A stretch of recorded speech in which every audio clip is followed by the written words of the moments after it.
ReleaseWire helps businesses connect with interested journalists and bloggers. Check out the link in the description to save 25% on your first press release. Admiral, radar shows that we have liberals approaching at 3 o'clock, and libertarians at 9 o'clock, and conservatives at 6 o'clock. They're coming from every angle, every viewpoint. Oh, it's Political Radar with your hosts, Rhonda and Elliot.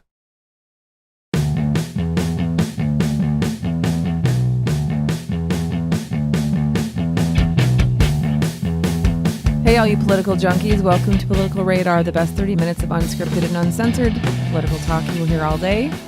Episode 48, or we can also refer to it as Episode 1AT. Oh, God. After Trump. Here we go. It's not after Trump. Trump's not in until January 20 or something. Well, we got a few more tell months him that. of the I don't good think old he days. realizes that. I think everybody realizes that. Okay, so we're going to talk today. We're going to kind of, we're still absorbing the latest news of what's happened in our country with the election, and we're going to talk about that today. Yeah. So, because I don't want to forget and run out of time, I do want to talk about our group, our Political Radar group, the community. Political Radar community on Facebook. Yeah, because so I've seen a lot of people get a little bit. I think they need to have Aaron Rodgers come and tell them to relax a little bit.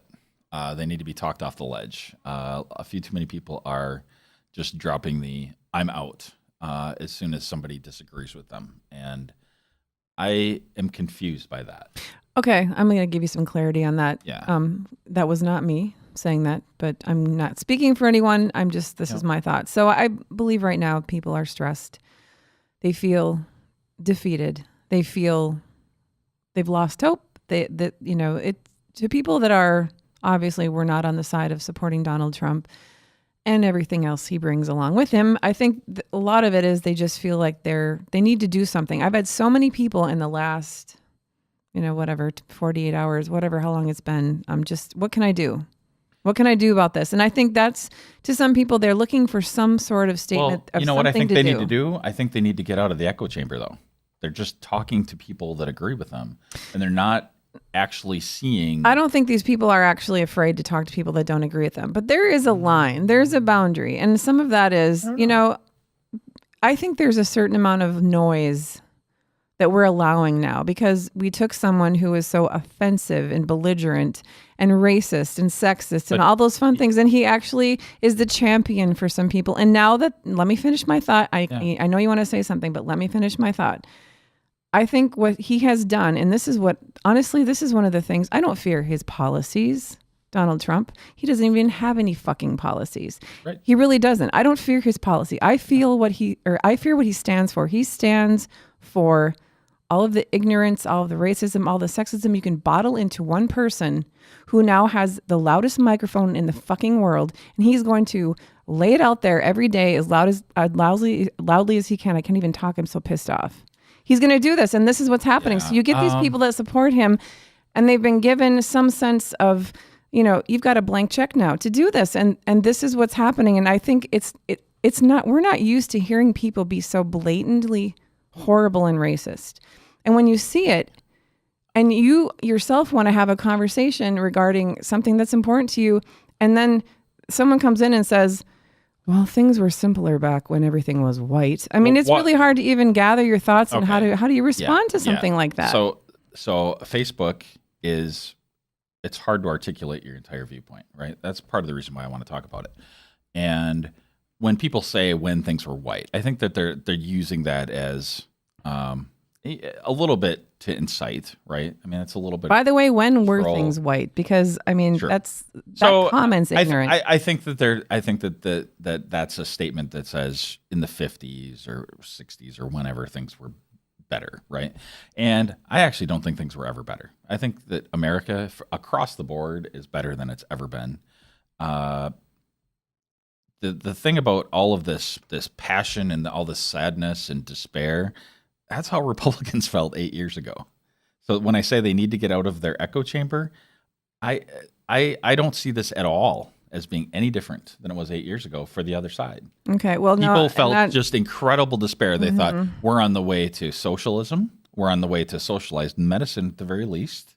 And that's been a disaster. There's no two ways about it. That has been a disaster. There are pieces of Obamacare that Republicans think are fine.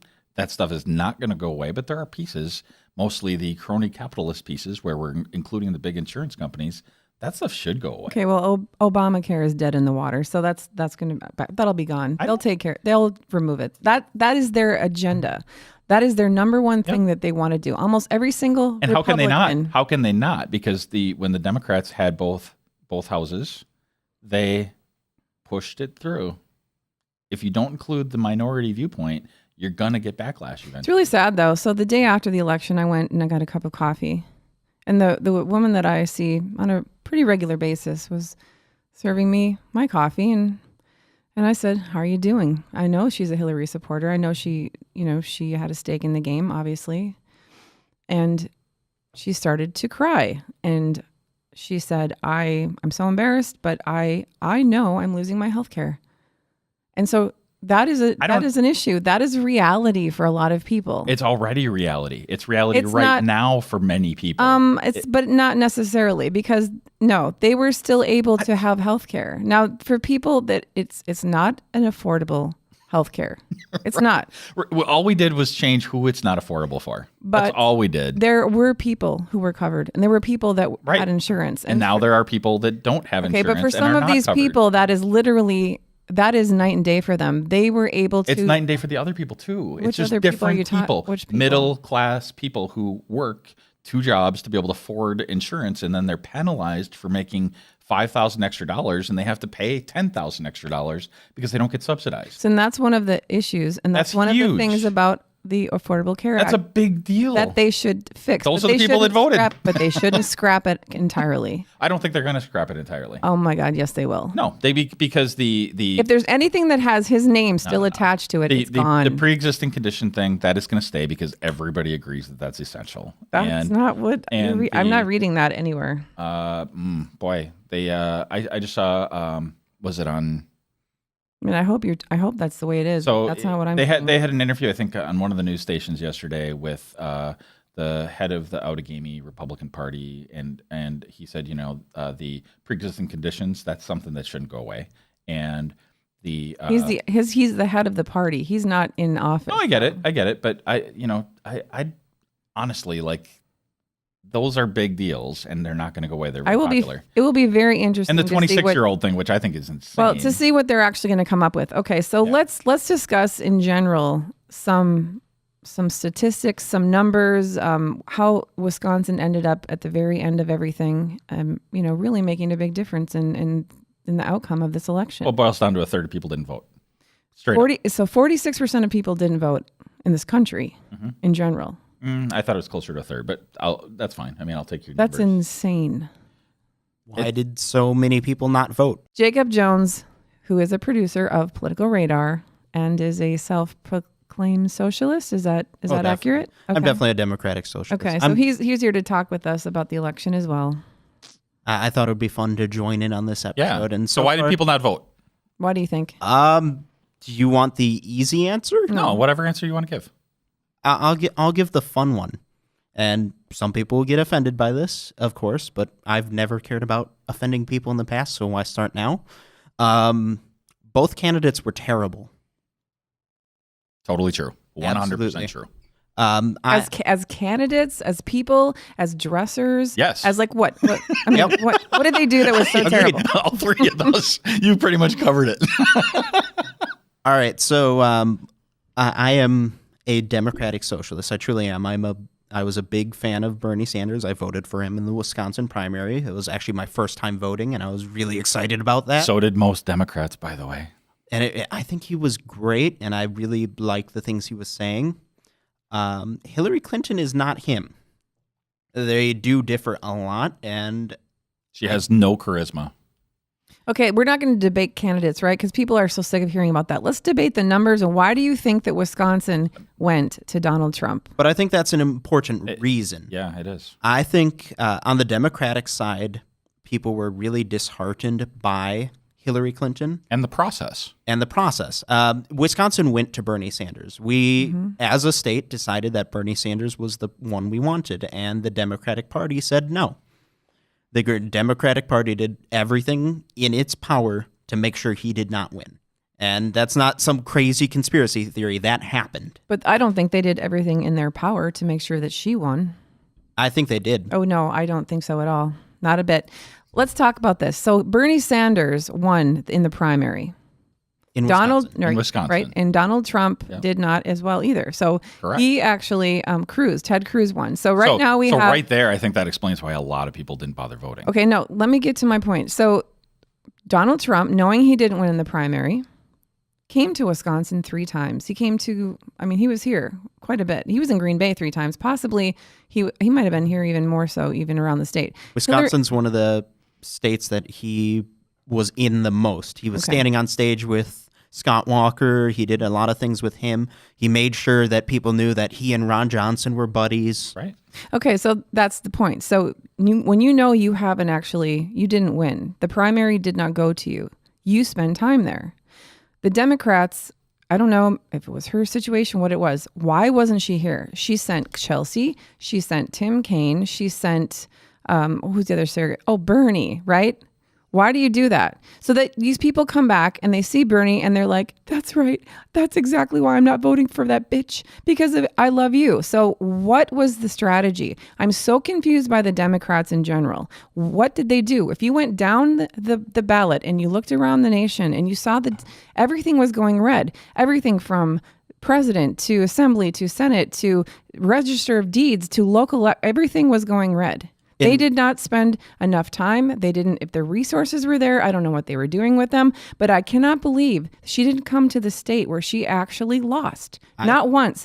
I had friends who actually, they felt they were torn. And then they said, I want to vote for her, but I just don't know. Guess what? If you show up and you tell these people that you value them, you need to create a movement of your own. Knowing Bernie had it, you didn't even attempt to come here to see if you could capitalize on that. These people didn't feel anything for her. This whole election cycle was about feelings on both sides. Yeah. And that's why he was so good at that. He was very good at campaigning in that way. Now, everything he said and, the moments that he had, and he didn't even have to have policy, right? No. He captured on the feelings. She and whoever her staff was did not understand that. They assumed a lot of things that were wrong. If you look at the other races that should have been won, I think that the entire Democratic machine failed. I think their entire strategy to win Wisconsin across all of these races failed. Tom Nelson, where the hell was Tom Nelson? He was nowhere. Well, he phoned it in. He didn't even phone it in. But he didn't. He didn't even phone it in. But he was fighting for a seat that was already Republican. He knew he didn't have a great chance at winning it. I think from the beginning, the party knew it was a lost cause. Okay, yeah. but that's a very expensive lost cause. I know how much commercials cost to produce. No. That the commercial that he, what did he have? Like maybe 3 spots or something? That costs a lot of money. But when you aren't even going on national public radio and you're a candidate and you've been, and this show, she actually said, we offered the spot to him. We gave him airtime. Mm-hmm. He declined it the first time. He didn't even respond the second time. So Mike Gallagher got 20 minutes of airtime, free and clear. Nobody rebutted him. He just went to town. It takes a lot out of a family to run for office. Mm-hmm. This guy was nowhere. Right. He didn't show up for meet and greets he was supposed to do. He didn't come here. He didn't go to, there was a WHBY. Yeah. People wanted to hear from him on that and nothing. And I think Democrats, and I hate saying this, I think they assumed people, that they also assumed people were going to see Donald Trump and think he's just horrible. He's, how stupid do you have to be to vote for them? All these people. And they assumed that was actually the case, and they assumed wrong, because there are a lot of people, frankly, that came up with any reason they could to vote for him and not vote for her. And I think they failed at that, and she lost. You look at the votes, right? Jill Stein, around 30,000 votes in Wisconsin. Yeah, not enough. But Hillary lost by 27,000 votes. Okay, I'm gonna stop. Right there. Yeah, I totally don't agree with that. All right, at all. I will first say, and I'll state this right now. I voted for Jill Stein. Yeah. Okay. And you should vote for where your heart is. If I ever hear someone say this third party candidate is the reason that this other candidate lost this area, Complete I call them on nonsense. BS. Yep. No, the reason That's Hillary not Clinton. actually what I said, though. No, I'm not saying you did. But when you look at brought the it up. numbers in that way, that's the not fair. implication. She should have been looking at those numbers. She should be looking at those numbers today. She thought it was in the bag because Obama had much greater numbers. That's the thing. A Hillary 6 million. But Obama Difference. is Obama. She is not Obama. I think Hillary Clinton and her entire campaign overestimated themselves Yes. and underestimated Donald Trump. Yes. Yeah, the word that they kept saying all night was that she was underperforming. She was. In every single group, she underperformed. That's just like you and me in school, Jacob. Yeah, I We're know, not right? living up to our potential. I heard it She all the didn't time. try. She didn't. She assumed she would ace it on the test, and she didn't do the homework. Exactly. Boom. Boom. And the thing that really struck me about this election, though, was we had a massive group of people who did not vote, Yes. but also this was one of the closest elections in our history. It Yeah. absolutely Oh, was. I mean, the last several have been very close. They have, but this one was Mm-hmm. crazy close, down to the wire in almost every state, besides, All the swing states. Yep. all the swing states were Mm-hmm. within 1%. Yeah. So But also- Trump actually carried every county by 5 points, though, in Wisconsin. Yeah, he won quite substantially. Well, he didn't get Jacob's vote, and he didn't get my vote, and he didn't get your vote. So therefore, he lost. So, But I mean, if the three of us agree on that, But so you're saying you're saying if she would have come here a few times and had some rallies and organized and gotten some people to really maybe start thinking about her a different way. It's really easy to hate on someone when it's a lot. I would say maybe it's harder to hate on someone when you actually see them. You might get they're human to you, right? Right. You have a feeling for them. It's a lot. That's why so many of us. To me, I like to pick the phone up and talk to people as much as I can. The people that mean something to my life. That's what I'm going to do. I'm not going to just constantly have this barrier. And that's what she did. She kept the barrier in Wisconsin from herself. I think she kept a wall. But I think she kept a wall between herself and the voting public everywhere. Mm-hmm. I think she assumed that because, she's the established name and she's not the crazy one, doesn't even. but I assume I didn't track her every movement, but I also assume she spent more time in places like Ohio, Pennsylvania, and Florida. I think she spent a lot of time in states like Nevada and Colorado. Why would you not come to a state that you lost in a primary? I think her reason was that she assumed that one of two things happened. Either one, she assumed that no matter what she did, Donald Trump would win Wisconsin, which is a very real possibility. Or the other way. Or two, she assumed that she would win it no matter what. Mm-hmm. I don't think she thought it was really a potential state for putting resources into either way. Which is so crazy because we are the most 50-50 state in the country. So really, We really he keeps are. saying it was she. It's not she. It's the Democratic machine. It's who's behind the She's in machine. charge. The candidate is in charge. But to some degree, right? Until they take your Twitter away. She's not in charge of all the other races. I look at races such as Eric Wimberger and Dave Hansen. Mm-hmm. Okay. He barely pulled that out. Mm-hmm. Okay. That is unbelievable to me. Who was manning that campaign? Probably under the same guise of who was manning the other campaigns. You were largely we run our own campaigns, especially Not in that context. No, there's state race like that. Yeah. No, Oh, no, yeah. that's not true. There's an entire staff. They have that's It actually not helps, true. But you run your own campaign. No, they get people in from outside of the state, and I've worked on these campaigns. I'm telling but you. do you think somebody that's been around as long as Dave Hansen is in need of these other resources?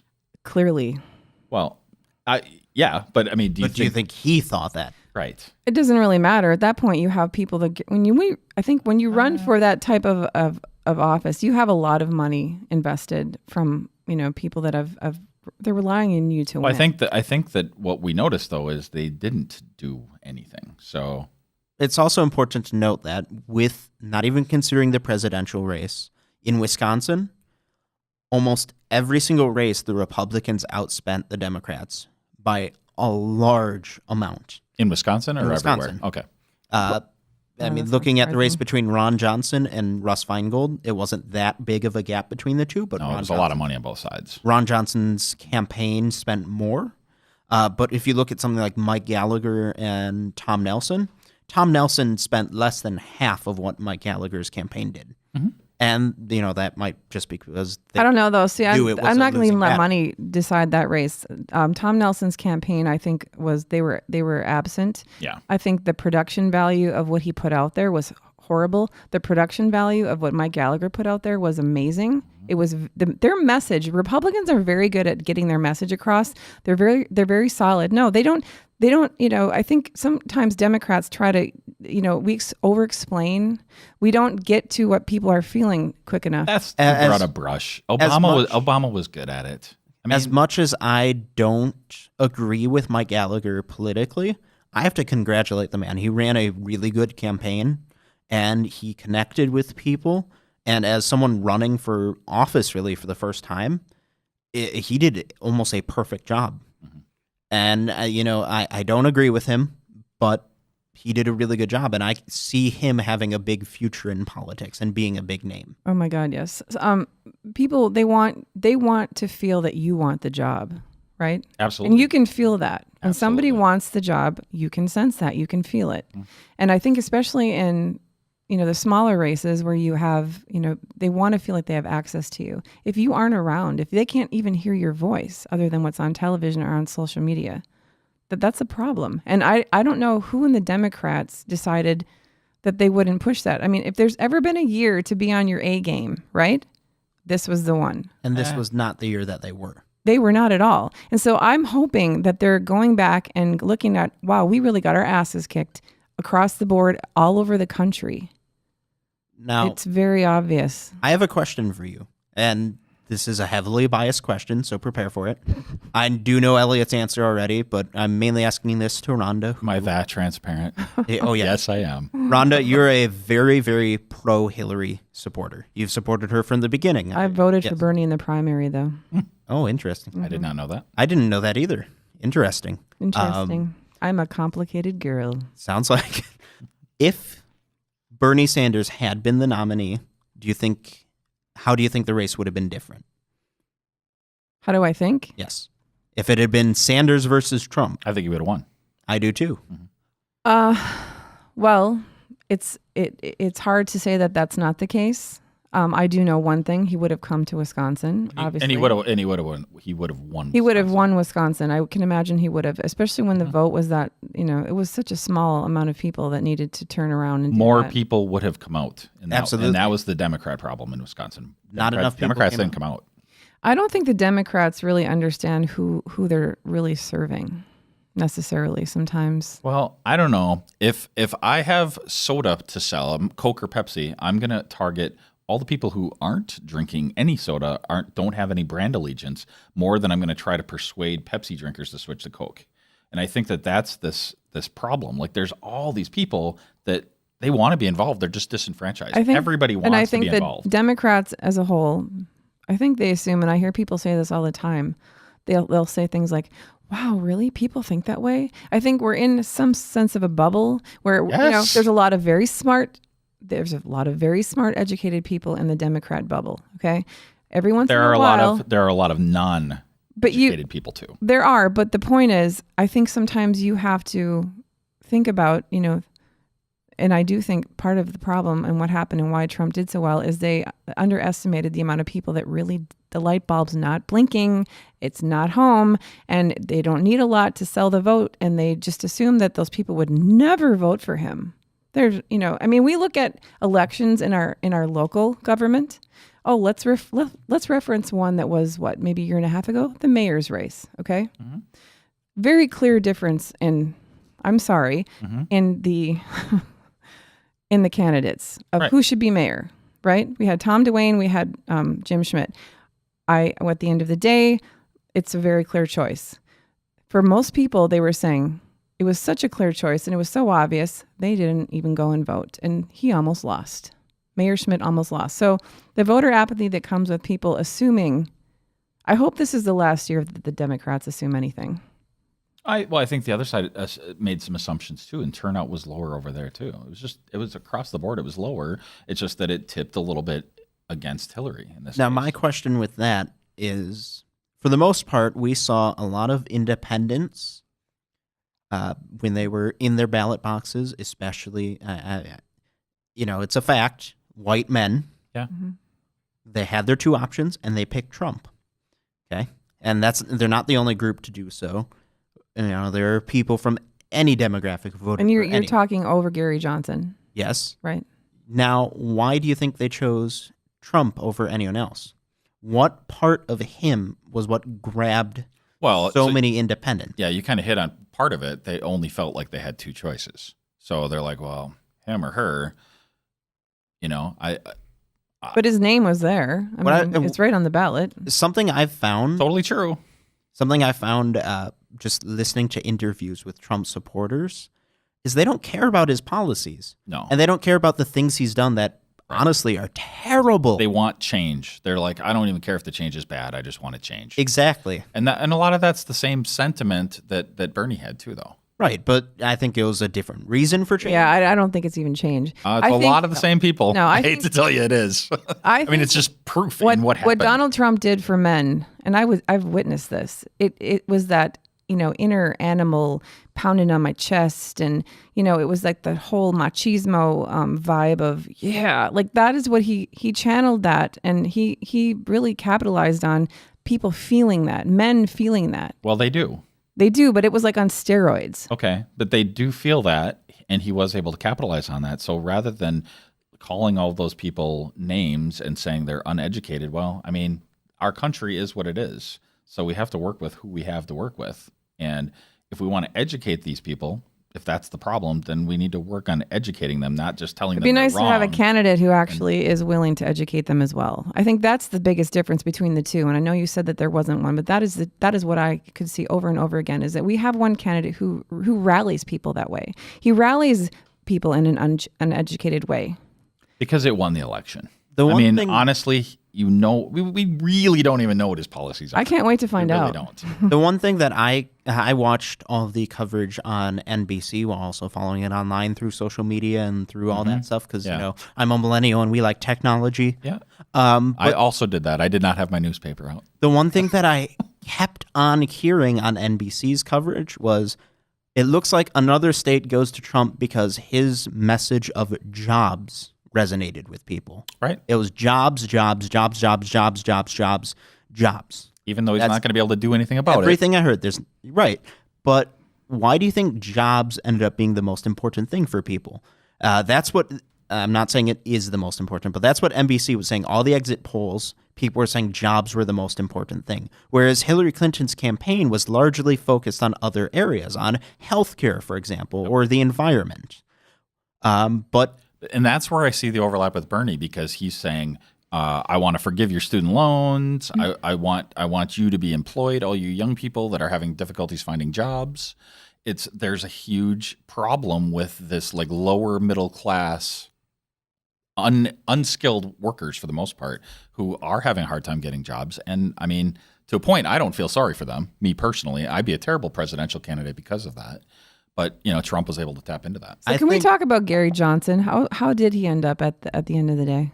So my goal in voting for him was to get him over the 5% mark in Wisconsin, which he did not. I believe he did not quite do, which was disappointing. In almost every state, though, he was close. He was close. He was at like 4%. But see, there's this arbitrary nonsense where 5% tends to be the cutoff.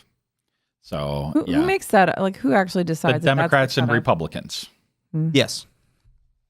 Now, kind of an interesting thing I want to talk about while we're talking about the election itself. Michigan. We've been focusing on Wisconsin a lot, but Michigan was one of the biggest upsets in the election, and they're our next door neighbors. And it shouldn't be. And their political climate is pretty similar to ours. Yep. And so is Minnesota's, actually. Yeah. They've got a lot of the same issues we do. Mm-hmm. And almost everyone I've heard from thought that Michigan was a guaranteed thing for her. Not like Wisconsin, which is a swing state. It wasn't even considered a swing state. It was, this is Hillary Clinton's state. She's going to win it. Yeah. But, as we saw, that's not exactly how it worked out.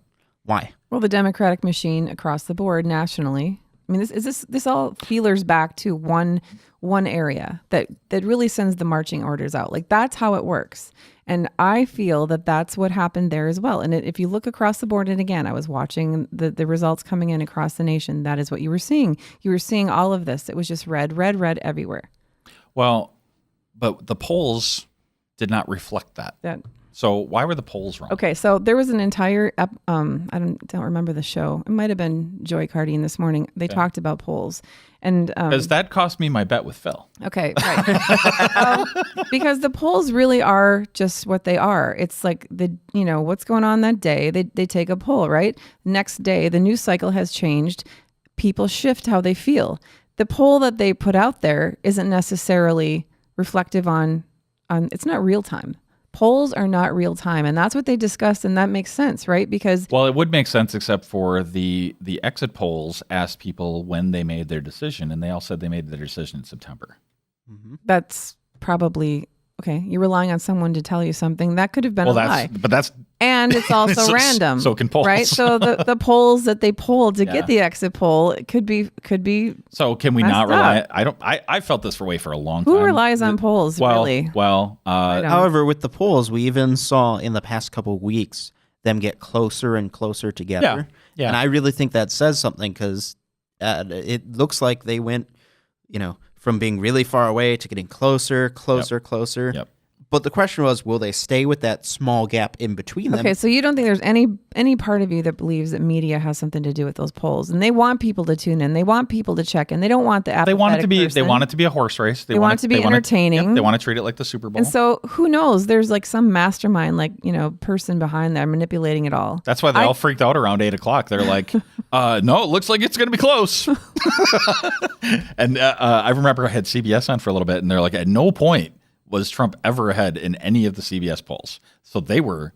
Who are they polling? Are they polling men? Are they polling that's a women? great question. Are they polling 30-year-olds? I've never been polled. 20? Yeah, right. Either have I. So who are they polling? Here's the thing. I've learned. I'm kind of one of those statistic nerds. Yeah, I know. I'm exciting life. But you can make a poll say anything you want to, regardless. Well, that is the other problem, the push poll, right? Regardless of who you even ask the questions to, you can make your point throughout any poll. Are you bothered that Donald Trump is a racist? Phrasing is everything. Phrasing's everything. And even so, they can say, here are your 6 options, and then say, oh, well, we're only going to publicly display 2 of those. Okay, so I want to go back to your candidate. Yeah. Gary Johnson. Yeah. Okay, so, if I'm hearing you correctly, it would be nice if he would be able to debate. To me, it is preposterous that we don't have all candidates, and it's super hard to actually get on the ballot. And to get on the ballot in all 50 states. Okay, so is there any part of you that feels like, with the money in politics, does that affect it? Not as much as the debate. If Gary Johnson would have been treated as an equal on the debate stage, that would have changed things a lot. So you don't believe that there's and Jill Stein any for that part, matter too. right? But you don't believe there's any part of money in politics that it affects that decision. I don't think so. There is not that much money in politics. What? There is. Okay. We spend a few $1 billion every 4 years. I was up agreeing with you, and now I'm not. And we spend so much money on advertising everything else. I mean, it's not even close. Was Gary Johnson There's allowed more to money have spent on iPhone ads. Was Gary Johnson allowed to have any sort of television video? Who cares? Nobody watches TV. I think it matters. It doesn't matter. And I have telling you, it doesn't matter. Then he doesn't want it bad enough. I did actually see a Gary Johnson ad on television. Yeah. So only one, but it does, like the online trumps, no pun intended. There are a lot of people, Elliot, that vote in this country that aren't listening to podcasts, and they're all, not podcasts. Everyone is on Facebook. Everyone reads online news. You know what? Those people, if they are so out of touch that they don't open their computer to read the news, they're not making it to the polls. Okay, hold on. I'm sorry. That's such a small give me number. 2 minutes. I want 2 minutes, and I want 2 minutes without interruption because I think I want to ask you an Do we important each get question. 2 minutes without interruption? If you call for it, I love you, Jake. I'm asking for it. You probably don't have to ask for it, but I do. How's that? Oh, God. Okay, so he's a ginger. Show him some respect. Yeah. You said, stop. You said Gary Johnson almost made it to that 5%. Yep. Okay, let's just say Gary Johnson had you cobbled some money together. Don't say anything.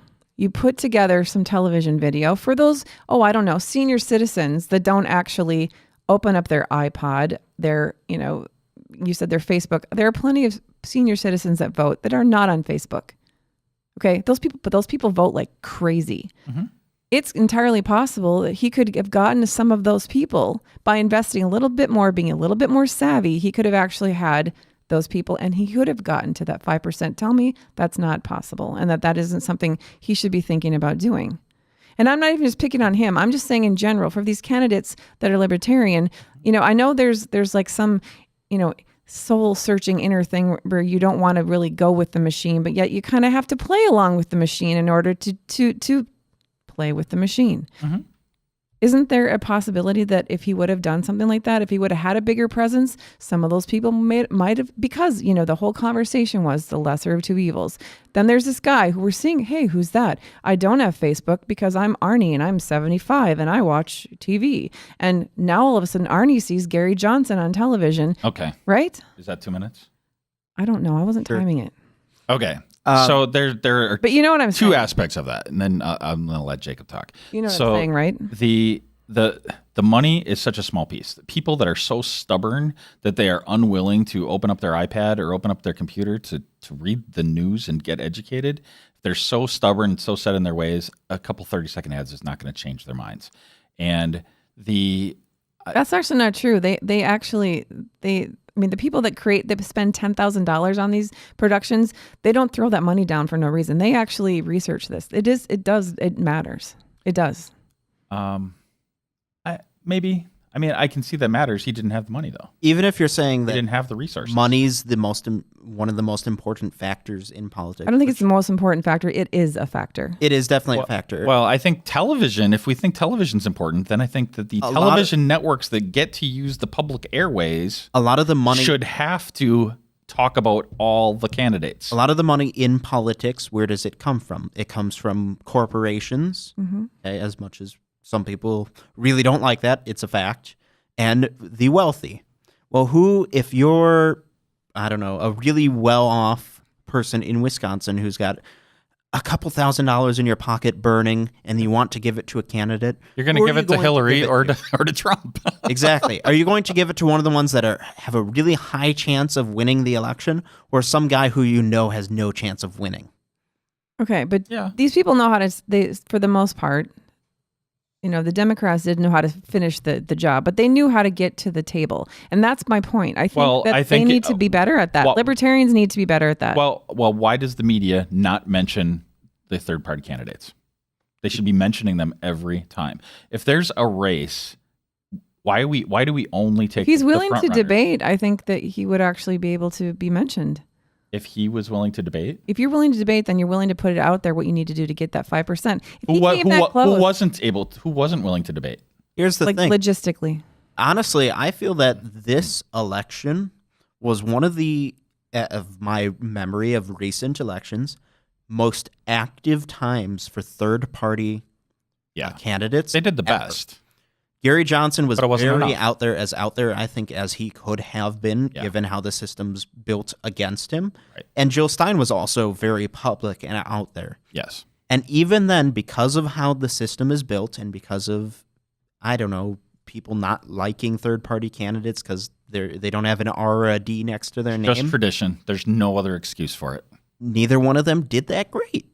And that's just because it's proven. That's how the system works. It's designed to be a two-party system. And why did he do that great? Because he was able to get out and make someone feel something. So this is my point. I think if you actually are campaigning in a much stronger way, which means you are holding more events, right? And I thought it was interesting. There was even Gary Johnson announcing early voting. It was almost over with when I finally saw him announce it. Like who's running that?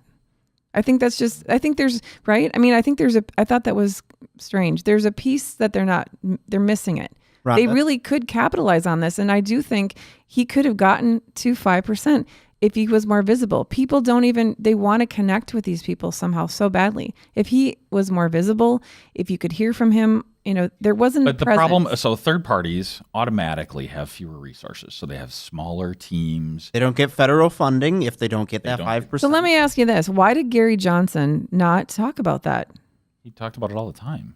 But no Is one he heard part him of Syndicate? 'cause they're Well, not. no one's hearing him.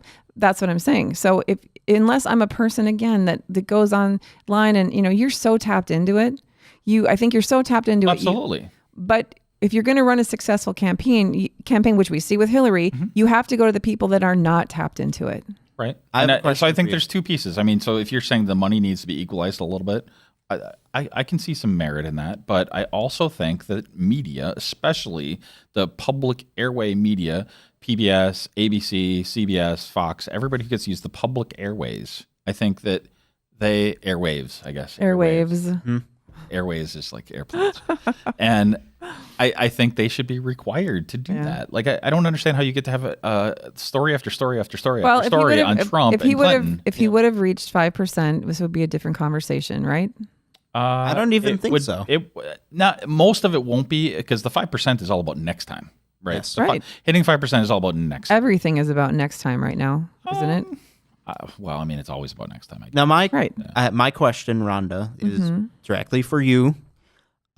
You largely, I feel, in this episode have been basically saying that the Democratic Party as a whole failed.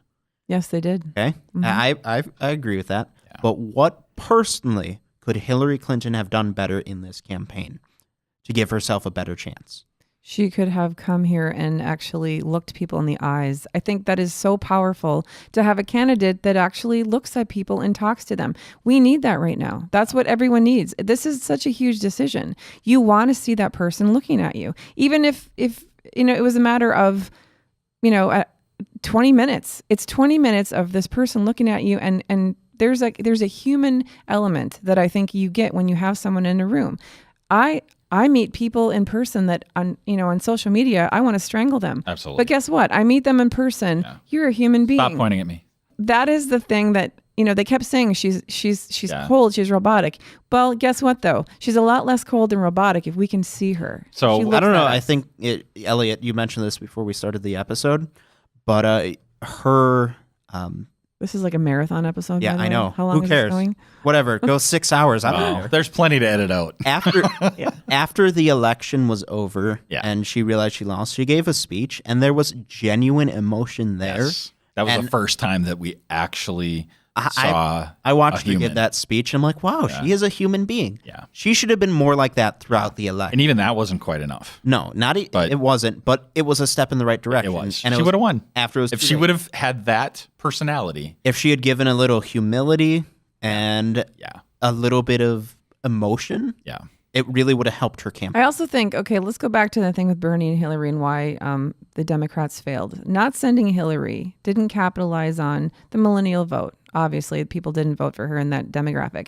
And why is that? And why is that such a powerful thing? And whoever runs the next time, they have to figure out how to tap into that, and they have to honor that, right? We bitch about the fact that millennials are lazy, because I'm sorry, some of them are. I'm not. Well, I am, but they need different things to motivate them. And if you're going to run a successful campaign, you have to honor that. If they would have sent her, this is how it works with them. You have people that come in, that are young. Your schedules are a lot more open than most of us. So you're there. You tell a few friends, right? It's like that compound effect of But spreading the word. A big piece of that though is they're old. They're both 70.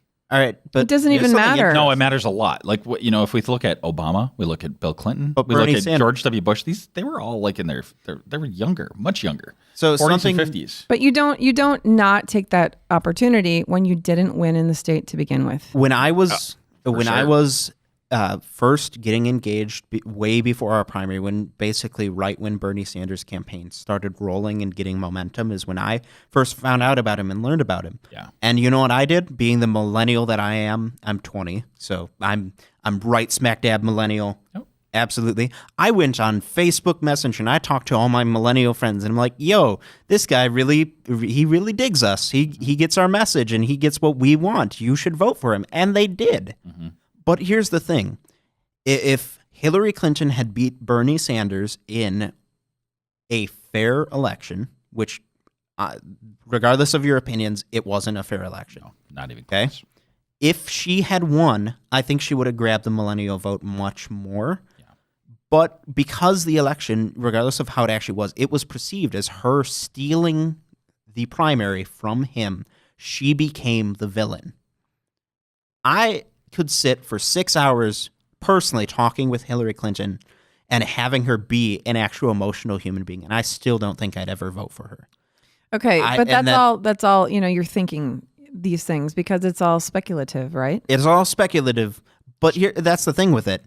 Even if Hillary Clinton had the best intentions, and honestly, she probably would be the better candidate between her and Donald Trump for us millennials, for my generation, I do think she, in the long term, would be better for me. I don't think it's speculation. She didn't inspire people to vote. Well, and when you don't show up, you don't inspire anyone. So Well, voters didn't show up either. There are so yeah, many but that's people because you of my don't rally. generation. That's the one thing when I'm going back to Tom Nelson again, and I'm sorry, but I'm just so annoyed with the whole how that all happened, whatever happened there. I don't know what that I was a little surprised by that because Okay. even if you're phoning it in, like we gave him an opportunity. But I mean, how do you rally your base, right? yeah, You rally them by showing up. right. You don't rally them by sending the candidate that fucking beat you. You rally by showing up. Okay, what was that? That But- confused me. I'm I did not- sorry. I As- think that's ridiculous. But on the other hand, Trump had a rally in Green Bay, and I was a little bit surprised that he would come here when he knew that he lost. So As I mean, my now it makes countermeasure. sense, like It makes unraveling it. But complete like that sense. was a little. I like wow, he's willing to show his face. What here. about the Ron Johnson and Russ Feingold campaign? Russ Feingold was very active in Do Wisconsin. I have to talk about He that? Are had you a gonna message. Make me talk about that. Oh, I know. Hang on. Okay, he had a message. Yeah. He had the emotion behind it. Mm-hmm. He did get people rallied up. I had never voted for him before. I did meet him in person, and I got to speak with him, and I actually was really impressed. And He suffered because of the top of the ticket. I did vote for. I think that's part of it, yes, Mm-hmm. but that can't be all of it. I mean, Ron Johnson kind of has a negative image, I'd say, between So not does hardcore. Russ. Yes, both of them do. But my question is, what pushed Ron Johnson over? Because it can't just be, oh, well, lots of people came out to vote for Donald Trump, so therefore Ron Johnson won. There has to be more to that. Well, incumbent always has an advantage. But does he have an advantage? Although he didn't campaign compared- as an incumbent, he kept campaigning like he was. But it you worked. sick of all this crap? But it worked. Elect me. Wait. I was actually the one that brought you the crap. Never mind. Well, so was Russ. So like both of them acting like outsiders was a little bit off-putting. Both of them are, but both of them were incumbents, technically. yes. He was the incumbent before Yeah. Ron Johnson. And the two of them fought off, and I thought it was a pretty good campaign between them. Yeah. So why did Ron Johnson win? And he didn't win by a Okay, tiny you're slim margin. assuming that there are people that voted for Trump that the only thing they came out for was to vote for Trump. Yeah, You're but then they thinking, went down ticket, and You don't know that they went down ticket. You tend to. I mean, people just tend to. Absolutely. I think that's the if But there is one other thing to that though. So Max is in 7th grade, and they do little election things in school. So he said that they voted for Clinton overall. He voted for Gary Johnson. wow, Apple doesn't fall too far from the He had reasons, and I respect whatever decision that our kids make. But I said, so how did you guys vote for Senate in the other elections? And he said, what other elections? Right. That is part of the problem. That was the point I was just gonna bring up. And I know that it's not cool to pound on our education system, but there's no fucking excuse for that. They can get a copy of the ballot as it is, the real ballot in the district, put it down in front of kids. That's socialism. Showing them a ballot? showing them who they're actually voting No, for. I think no. I mean, I agree with you, but there's no way that a school district would get around. But they that. can have a presidential. Because then you're really- you either have to stay out of it or actually educate. Here's Like, my No. question. I mean, It's wow, too much. You can't do that. you can't have too much education. No, you Here's can't the thing. actually. They would be under fire for that. I know There's no way plenty you of could do For that. showing, just here's the ballot. We're not going to give our opinions. We're going to keep our mouths shut the completely. three people in this room Like, talking right now, we all know our politics, right? We knew Yes. before I don't we know. I'm not stepped- sure about mine right now. Oh, well, before we stepped up to the ballot, we knew everyone. You know, libertarians was are on our very ballot. accepting. Okay. We accept everyone. Sorry, let him finish. We all knew who we were. We probably all had who we were going to vote for decided weeks in advance. Absolutely. Okay. Yes. But the majority of people, especially in Wisconsin, I think, who came out to vote, they knew I'm voting for Trump or I'm voting for Hillary, and the rest was blank in their minds. Yes. I don't think the majority of people, I don't even think, knew who Russ Feingold or Ron Johnson were, despite them both being really huge names. I don't think that's true, actually. I think people knew. I think it's just at the end of the day, how do you get out and vote? How do you have the time to vote, for one thing? I mean, and we can go into early voting if you want to talk about that, but I think access to voting, the voter ID, we didn't talk about that yet. Do you think the voter ID law, do you think that was anything that made a difference?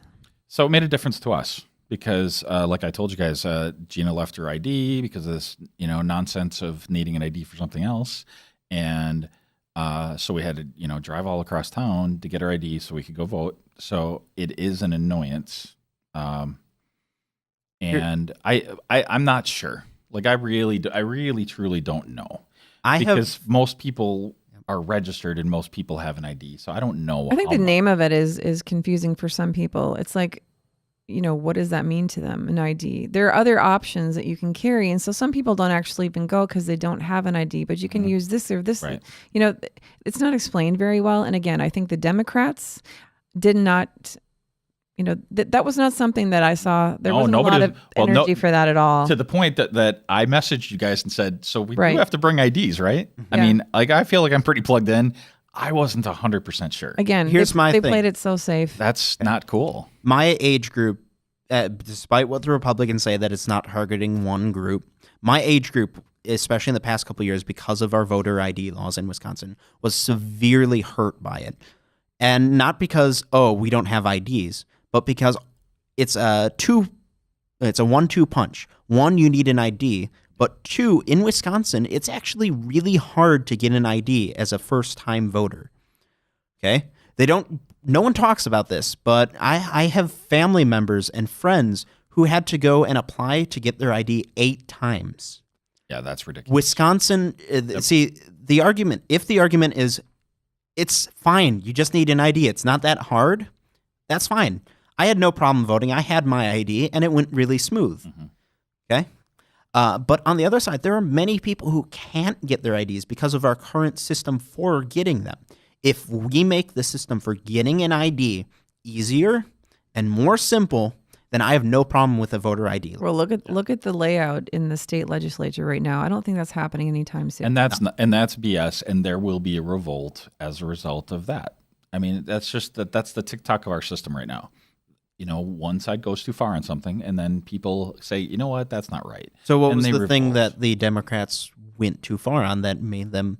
The Obamacare. Oh, okay. I can't disagree with that. Especially when they announced the price hike right before the election. Yeah, they pushed it through. Like you didn't include the other side enough, and this is what happens. I mean, hopefully the Republicans learn this lesson. And I cannot wait to see what the Republicans I hope they learn the lesson. Replace it. Well, yeah. I don't care about the lesson. I want to know what they're going to replace it. We do care about the lesson because at some point these things become just the back and forth creates instability. We talk so much about why things happen the way they have, but what about the future? Yeah. We can talk all day about what Trump might do or what might he not do because we honestly don't know. But really, that's not the thing that worries me the most. It's the fact that all parts of our government are right now controlled by Republicans. And I'd be worried just the same if the House, the Senate, and the presidency and the Supreme Court were all being ruled by Democrats. Being a Democrat myself, I'd be worried by that. Either side, that's a really bad thing. It is. And our system is built to have gridlock. They're built to not get things done and not get things pushed through fast. Which sounds like a bad thing. No, it's a very good thing. This is why government is not supposed to be involved in everything. This is why things are supposed to move slowly. And hopefully we get back to that sometime, but I don't see it happening soon. So that was a lot to cover, talk about. So we're good, right? I think we are. So I don't even remember what episode we are. 48. 48. So, Yep. For show notes, hopefully we have some notes. You gonna make some good notes? Oh, I'll Jacob? make some great show All right. notes for this The one. best. They'll all be about Will they be huge? They will be the biggest show notes of all time. Okay. PoliticalRadar.com/48. Unbelievable.